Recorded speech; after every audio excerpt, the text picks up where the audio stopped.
Viernes 5 de abril de 2024. Materia civil. Tesis jurisprudenciales y aisladas. 1 de 1. Registro digital, 202-8554. Tipo, jurisprudencia. Principio de definitividad en el juicio de amparo. La facultad de los jueces ordinarios de ejercer control difuso sobre disposiciones generales, no justifica inaplicar ni excluir la excepción a ese principio. Hechos: los tribunales colegiados de circuito contendientes asumieron posiciones jurídicas contrarias al analizar la excepción al principio de definitividad prevista en el artículo 61, fracción 14, párrafo 3, de la Ley de Amparo.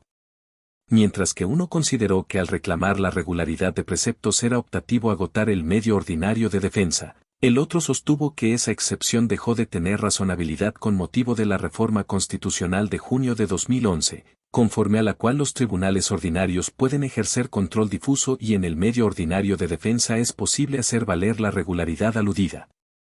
Criterio jurídico: el Pleno Regional en Materia Civil de la Región Centro-Sur, con residencia en Guadalajara, Jalisco, determina que la facultad de las autoridades ordinarias de ejercer control difuso sobre disposiciones generales no conlleva la inaplicación ni la exclusión de la excepción al principio de definitividad, cuando se decida promover juicio de amparo en cuya demanda controvierta la regularidad de las mismas.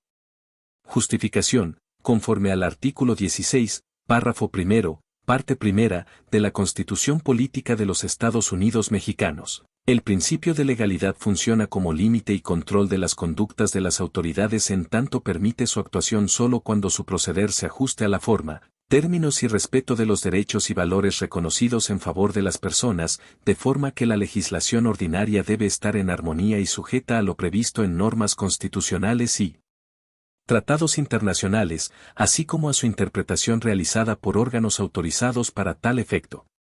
Así se entiende que las autoridades solo podrán actuar conforme la ley lo permita.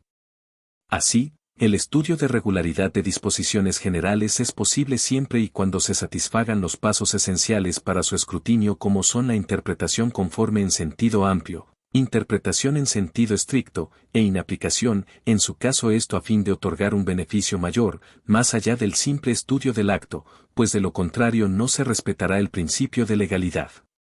Bajo ese parámetro, el control difuso es una facultad y a la vez un límite en la forma de actuar del juzgador, en tanto debe cumplir con la estructura y argumentación descrita. Por eso, su ejercicio no se concibe en sentido adverso porque se producirían perjuicios en la esfera jurídica de la persona, como inaplicar o excluir la excepción al principio de definitividad a pesar de haberse controvertido disposiciones generales y sin cumplir con el parámetro por el cual se justificaren las razones de su inaplicación o exclusión. Por ende, no ejercer control difuso, en los términos indicados, a su vez, impide llevar a cabo el examen de posibles razones sobre la inaplicación o exclusión de la excepción al principio de definitividad. Además, no cumplir con los pasos requeridos podría generar un efecto con el cual se viola la prohibición de regresividad en materia de derechos humanos. Por eso, mientras no se justifique un mayor beneficio, la excepción al principio de definitividad descrita prevalece. Pleno Regional en Materia Civil de la Región Centro-Sur, con residencia en Guadalajara, Jalisco.